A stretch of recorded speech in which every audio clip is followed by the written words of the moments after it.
नमस्ते एवरीवन। देखो बच्चों, आज अपन टॉपिक स्टार्ट करने जा रहे हैं ऑक्सी हीमोग्लोबिन वियोजन वक्र। तो आज अपन इसके बारे में देखेंगे कि किस प्रकार ऑक्सीजन हीमोग्लोबिन से जुड़ती है। तो ऑक्सीजन की हीमोग्लोबिन से प्रतिशत संतृप्तता देखना है। तो ऑक्सी हीमोग्लोबिन वियोजन वक्र ऐसा आकृति का प्राप्त है। इससे इस वक्र को, इस वियोजन वक्र को बोलते हैं कौन सा? सिग्मोइड वक्र। सिग्मोइड वक्र बोलेंगे जो कि एस अक्षर की आकृति का प्राप्त होगा। ऑक्सी हीमोग्लोबिन वियोजन वक्र निम्न कारकों पर निर्भर करता है। निम्न कारकों पर निर्भर करेगा। वो कारक क्या होंगे? जैसे कि तापमान, दूसरा होगा H+ आयन की सांद्रता, तीसरा होगा CO2 की सांद्रता, चौथा ऑक्सीजन की सांद्रता। तो देखो आप फर्स्ट देखिए अपन तापमान। तो तापमान वक्र बनाएंगे अपन। तो वक्र बनेगा अपना प्रतिशत संतृप्तता और तापमान के मध्य। ऑक्सी हीमोग्लोबिन की प्रतिशत संतृप्तता और तापमान के मध्य। तो देखो भाई, जो वक्र प्राप्त होगा कौन सा वक्र प्राप्त होगा अपन को? सिग्मोइड वक्र, यानी कि एस अक्षर की आकृति का इस प्रकार का वक्र प्राप्त होगा। ये वाली अवस्था तो दर्शाएगी सामान्य अवस्था या सामान्य अवस्था होगी। ये वाला दाईं ओर विस्थापन को, ये वाला बाईं ओर विस्थापन को। जैसे जैसे तापमान में वृद्धि होगी तो शरीर के अंदर उपापचय क्या होगी? तेज होगी। उपापचय क्या है? तेज होगी। तो ऑक्सी हीमोग्लोबिन की, यानी कि ऑक्सीजन की हीमोग्लोबिन से जुड़ने की क्षमता कम होगी, यानी कि वक्र दाईं ओर विस्थापित होगा। किधर विस्थापित होगा? वक्र दाईं ओर। और जैसे जैसे तापमान कम होगा, तो ऑक्सीजन की हीमोग्लोबिन से जुड़ने की क्षमता बढ़ेगी और वक्र बाईं ओर विस्थापित होगा। ठीक है। इसी प्रकार सेकंड पार्ट देखेंगे अपन H+ आयन की सांद्रता, आयन की सांद्रता के मध्य वक्र। H+ आयन की सांद्रता, जैसे जैसे H+ आयन की सांद्रता बढ़ेगी तो उपापचय क्रिया भी क्या होगी? तेज होगी। और उपापचय क्रियाएं तेज होगी तो ऑक्सीजन की हीमोग्लोबिन से बंधुता कम होगी। जैसे ऑक्सीजन की हीमोग्लोबिन से बंधुता कम होगी तो वक्र दाईं ओर विस्थापित होगा, दाईं ओर विस्थापन होगा। और जैसे जैसे H+ आयन की सांद्रता घटती है तो वक्र बाईं ओर विस्थापित होगा, क्योंकि ऑक्सीजन की हीमोग्लोबिन से जुड़ने की क्षमता बढ़ती है। तीसरा देखेंगे अपन CO2 की सांद्रता। CO2 की सांद्रता, तो तीसरा CO2 की सांद्रता।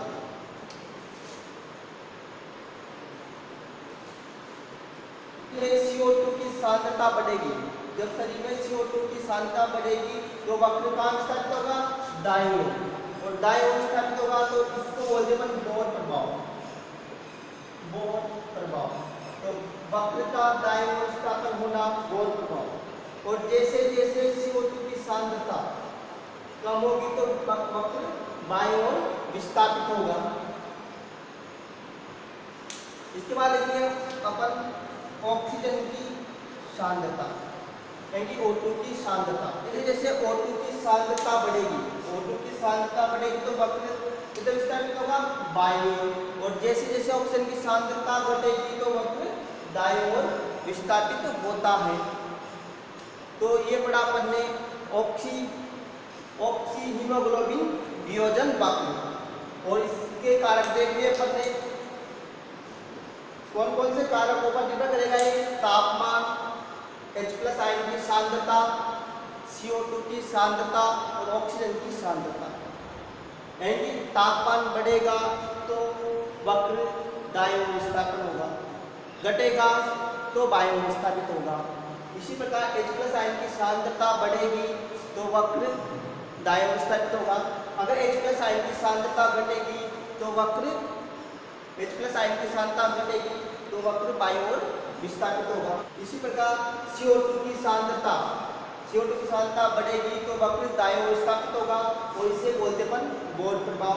अगर इसकी सांद्रता CO2 की सांद्रता घटती है तो वक्र बाईं ओर विस्थापित होगा। अगर ऑक्सीजन की सांद्रता बढ़ती है तो बाईं ओर विस्थापित, अगर घटती है तो दाईं ओर विस्थापित। यानी कि CO2 के अपोजिट होगा ऑक्सीजन की सांद्रता।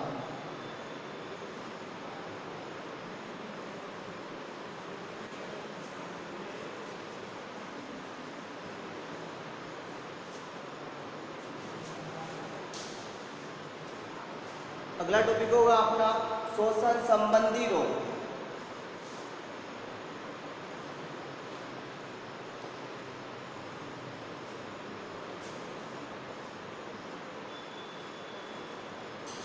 तो देखेंगे अपन इसमें अस्थमा।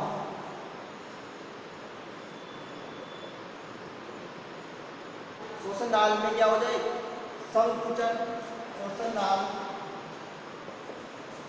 में संकुचन या एटम का हो जाना, जिससे क्या हो रही श्वास लेने में,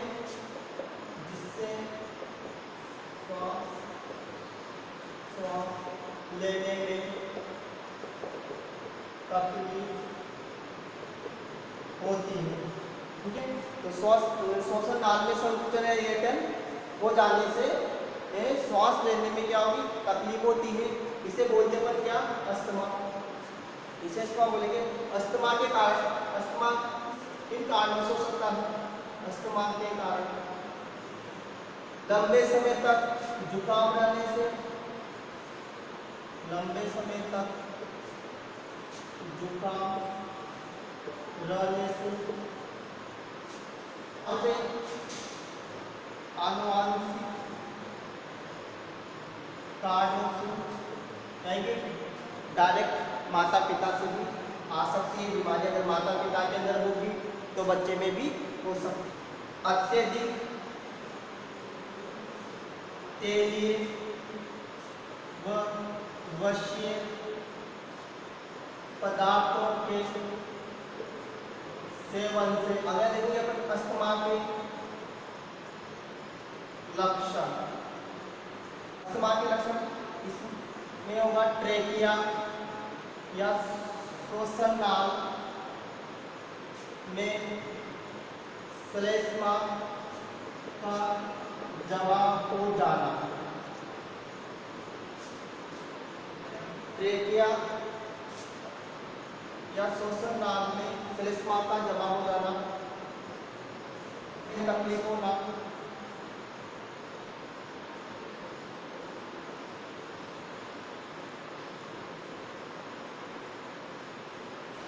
जो ये आ जाती है,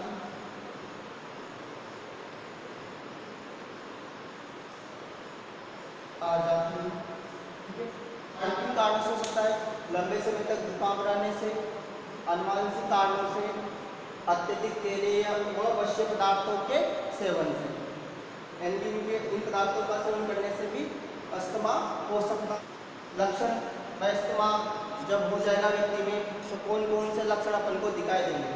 तो श्वसन नाल में श्लेष्मा का जमा हो जाना, क्योंकि बार बार श्लेष्मा का आना, श्वास लेने में तकलीफ होना और कमजोरी आ जाती है, यानी व्यक्ति भी क्या हो जाएगी, अस्थमा के दौरान कमजोर हो जाता है। ये कंप्लीट हुआ अपना अस्थमा। अगला रोग देखेंगे अपन एम्पाइसीमा।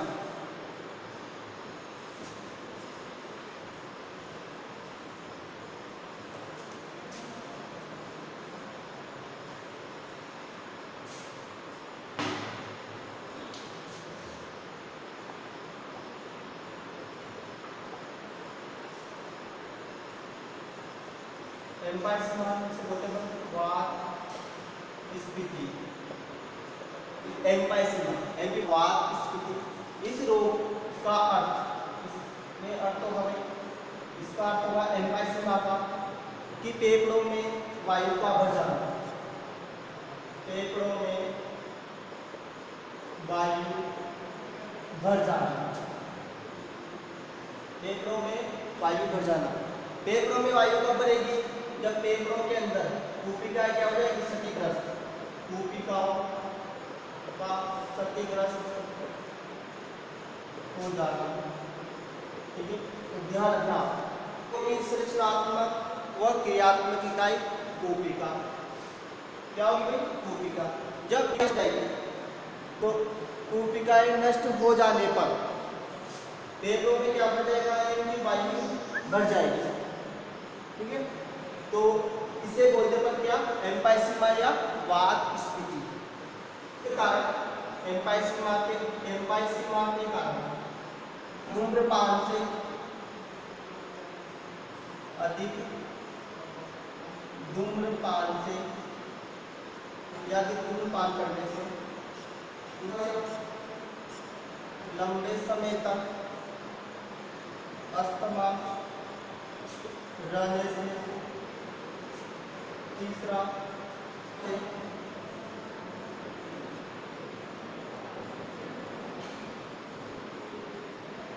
बैक्टीरिया द्वारा संक्रमण से।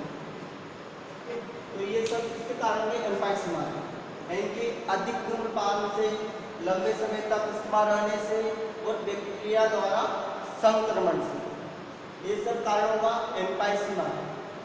तो एम्फाइसीमा रोग के 3 प्रकार हो सकते हैं, 3 प्रकार से बांटा गया है इसको।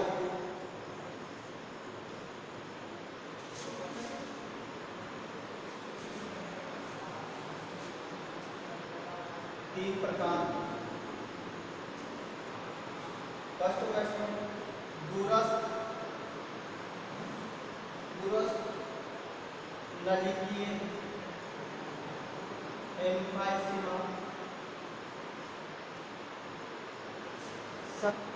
दूसरा होगा समीपस्थ नलिकीय एम्फाइसीमा, तीसरा होगा नलिकीय एम्फाइसीमा। तो 3 प्रकार से दूरस्थ नलिकीय एम्फाइसीमा, समीपस्थ नलिकीय एम्फाइसीमा और मध्यस्थ नलिकीय एम्फाइसीमा। जैसे कि मैं आपको डायग्राम के द्वारा समझाता हूँ।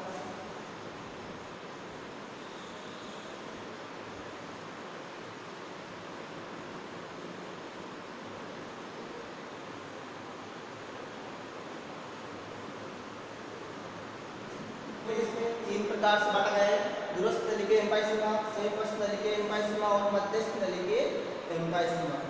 इसमें इन तीनों के अंदर कूपिकाएं क्षतिग्रस्त होगी। देखो तो दूरस्थ नलिकीय एम्फाइसीमा, समीपस्थ नलिकीय एम्फाइसीमा और मध्यस्थ नलिकीय एम्फाइसीमा। तो इसमें देखो जो फेफड़ों के पास होगा, जो फेफड़ों के पास होगा उसे बोलेंगे अपन समीपस्थ नलिकीय एम्फाइसीमा। फेफड़ों के पास वाले पार्ट में अगर कूपिकाएं नष्ट होती है उसे बोलेंगे अपन समीपस्थ नलिकीय एम्फाइसीमा। फेफड़ों के पास वाले भाग में अगर कूपिकाएं नष्ट होती है तो उसे समीपस्थ नलिकीय एम्फाइसीमा। अगर दूर वाले पार्ट में होती है तो दूरस्थ नलिकीय एम्फाइसीमा और मध्य वाले पार्ट में होती है तो मध्यस्थ नलिकीय एम्फाइसीमा। ठीक है, तो इस प्रकार 3 प्रकार से एम्फाइसीमा या वात स्फीति रोग को डिवाइड किया गया है। तीसरा जो रोग होगा आपका व्यावसायिक श्वसन रोग।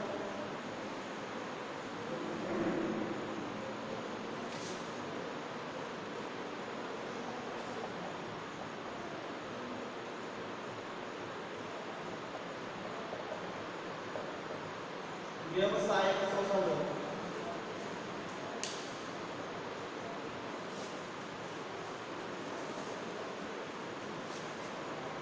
व्यावसायिक शोषण रोग, यह रोग किससे होगा? यह रोग दूध व धुएं के कणों से होता है, ठीक है, धूल व धुएं के कणों से होता है। और इसके अंदर यानी कि व्यावसायिक शोषण रोग के अंदर फेफड़े क्या होंगे भाई, क्षतिग्रस्त होंगे, ठीक है। तो इसमें इस रोग में क्या होंगे, फेफड़े या फेफड़ों का क्षतिग्रस्त होना, ठीक है। दूसरे रोग में फेफड़े क्या होंगे भाई, क्षतिग्रस्त, और फेफड़ों में संयोजित उत्तक का प्रतिरोध भवन हो जाता है, और फेफड़ों में से उत्तक का प्रतिरोध भवन हो जाता है, यानी फेफड़े क्या होंगे भाई, कठोर हो जाते हैं इस रोग में। धीरे धीरे फेफड़े क्या होंगे, कठोर हो जाएंगे। संयुक्त का क्या होगा, प्रतिरोध भवन, ठीक है। उपचार करेंगे अपन व्यवसायिक शोषण रोग के रोकथाम व उपचार। व्यवसायिक शोषण संबंधी रोग का कोई विशेष उपचार नहीं है, बस इसका एक ही उपचार है कि अपन को धूल वाले या धूल धुएं वाले स्थान से दूर रहना चाहिए, यानी बचना चाहिए। चेहरे पर मास्क का उपयोग करें, जिससे क्या हो, धूल और धुएं के कारण शरीर के अंदर यानी फेफड़ों या लंग्स के अंदर प्रवेश ना कर पाए। इसके अलावा स्वास्थ्य की नियमित जांच करवानी चाहिए। तो ये अपने शोषण संबंधी विकार कंप्लीट होते हैं। थैंक्स।